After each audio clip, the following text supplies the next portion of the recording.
Hi everyone, Hugo here, one of the co-hosts of the show. What you're about to watch is a highlight from one of our most recent episodes. To get access to the full version, receive 2 exclusive episodes a month, get every episode 1 week early, and help us stay as independent as possible, support us on Patreon through the link below. Thank you. Now enjoy the show. The funniest part is this is a conversation. It's like it's a summary of a same conversation I've had with like multiple different business pros. I think every time when I talk to a business guy, it exposes the inherent contradictions in their ideology. So the first thing they want to do is they want to talk business, and they want to talk to you about how smart it is to run a business and how easy their job is and how much passive income they make from their business and how they worked smarter, not harder. And so in the book, the example I used is when I talked to a guy who ran a landscaping company. And this was real. I met this guy at a party, and he's like, well, I run a landscaping company. And I was like, oh, yeah, that sounds like a lot of hard work doing landscaping. And he was like, I don't do landscaping. I hired people to do landscaping. And I was like, oh, so your job's pretty easy then? And he's like, yeah, lots of passive income. You know, gotta love it. It's so smart to own a business. And I was kind of like, oh, okay, like, right, so you don't work then. And he's like, well, I gotta work, like it's hard work keeping them in line, the employees, you gotta make sure they show up and they do things. And I'm like, juggling. Yeah, he's like, you know how it is with workers, with employees. And I'm like, no, not really. Most of the people that work with me want to work. I mean, once in a while maybe somebody's got an issue going on, but for the most part everybody I work with is pretty into working because they want the company to be successful so they continue to get paid and have a job. And, the conversation quickly devolves into a situation where I'm like, maybe you should pay your workers more. And then they would actually show up and do the job. Or like, why wouldn't you do that? Why wouldn't you pay your workers more? And usually what they fall back on is that, I'm the brains of the operation. I'm actually doing all the hard work. They're replaceable. So I deserve to make the most money. And then there is the contradiction where you're like, you just told me it was passive income. You just told me you don't actually work. You just told me you're working smarter, not harder. So is it true that you're the hardest worker in the building and that's why you deserve the most money? Or is it true that you're the smarter, not harder worker and it's passive income and you don't do anything and you make all the money? Which one is it? And there's never an answer, obviously, because it's all mythology, right? Like the reality is that this guy probably does some half-assed bullshit work 20 hours a week, then pats himself on the back for being so fucking intelligent. And he probably is able to position himself in that contradiction very, very easily and not often has to lay it out.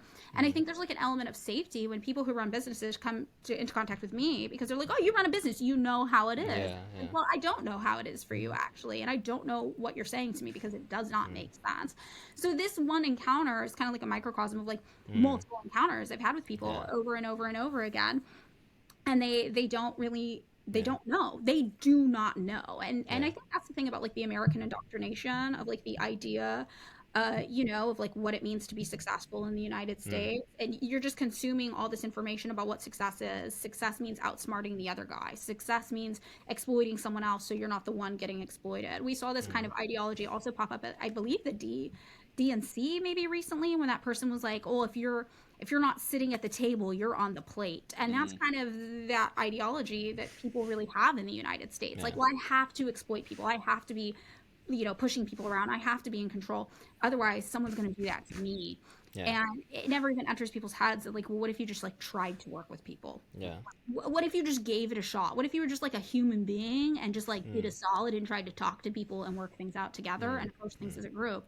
And I think people really, it's part of that like whole capitalist realism thing, right? It's like people cannot even imagine that as the potential world that they live in. And I think too, there's like a lot of honor in it.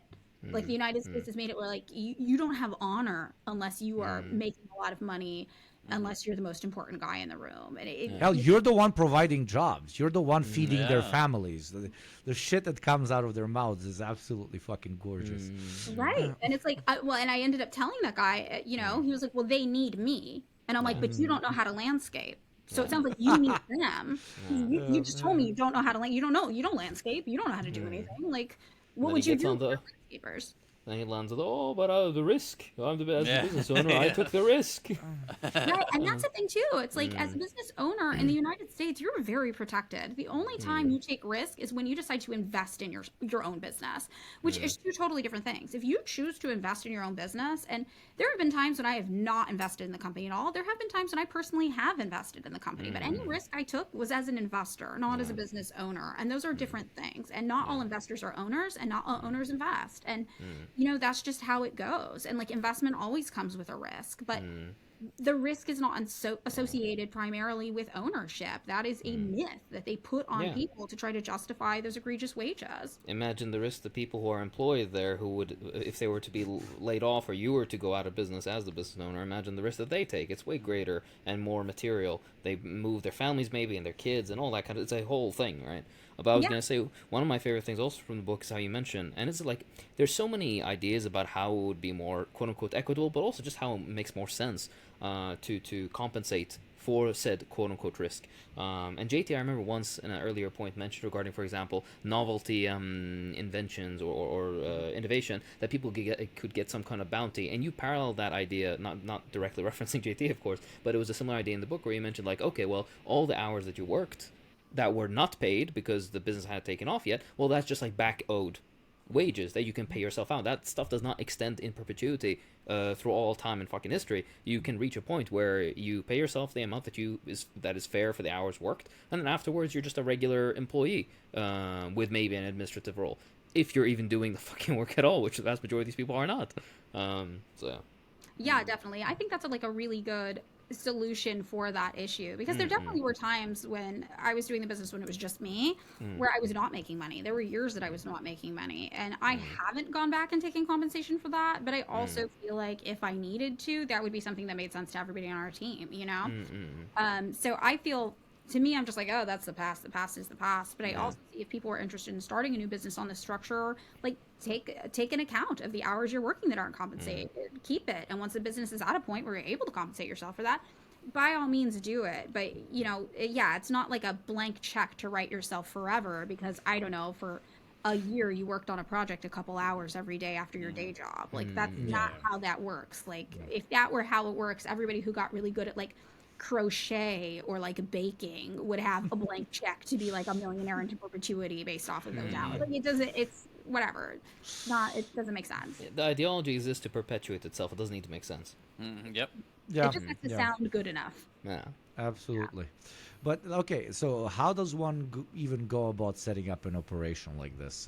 Share some tips: how to start, how to best manage the team, and I don't know. Your Most social security importantly- number too. Yeah. But yeah, after your social security security number, also, like, most importantly, in my opinion, how does one compete in this like hugely unfair playing field where the lack of empathy towards the employee or the consumer is what is rewarded, not punished? Basically, you're playing with your hands tied behind your back.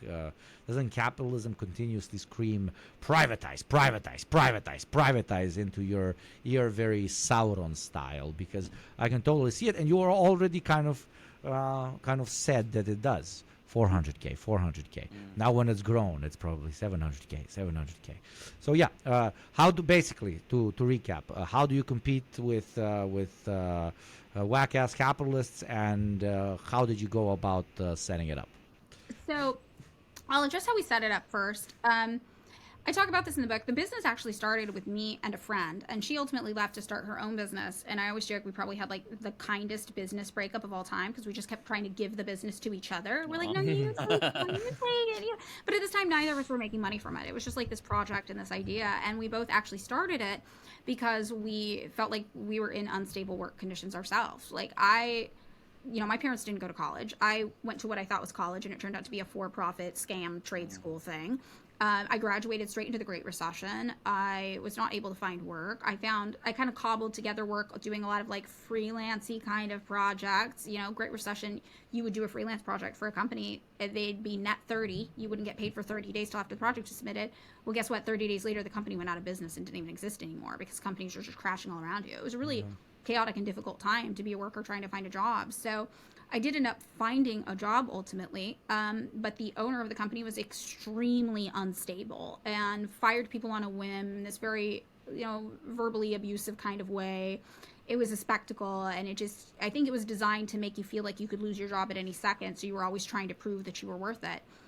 And I knew I was a good worker, but I also knew that I worked in marketing. And I think most rich guys are like, marketing? We don't need that. So that's the first thing to go. So I remember telling my friend, who was also working for another company, I really think I'm going to lose my job. Like, it's just a matter of days. And she kind of Tell felt me about it. Yeah. Sorry, please. Yeah. Yeah, so we ended up starting this business together, and we were right. We both lost our jobs, like so.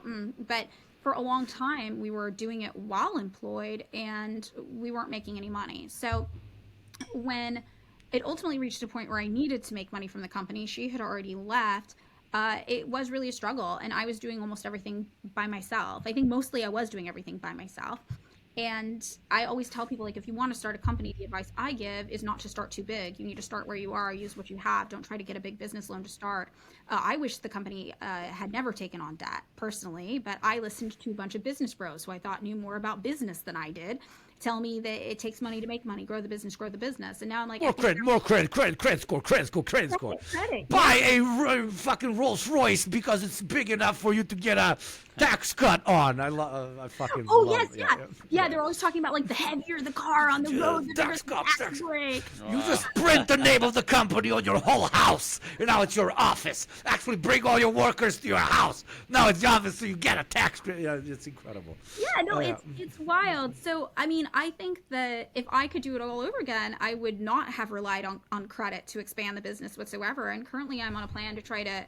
My current plan is actually to try to get the business debt free within 5 years and then pass it off legally and formally as a co-op to the worker so I can leave and do something else. I'm thinking I might become a bartender. I'm thinking I might do something in service industry that's just a little less stress. But to do that, we have to pay off all this debt first. So it's kind of like golden handcuffs. It's like we took out the debt to grow the company, but I really regret doing that. So, like, my advice would actually be do as I say, don't, and not as I do. And just really start small and keep it as small as possible, as long as possible. Thank you for watching. To gain access to the full episode, receive 2 exclusive episodes a month, get every episode 1 week early, and help us stay as independent as possible, support us on Patreon through the link below.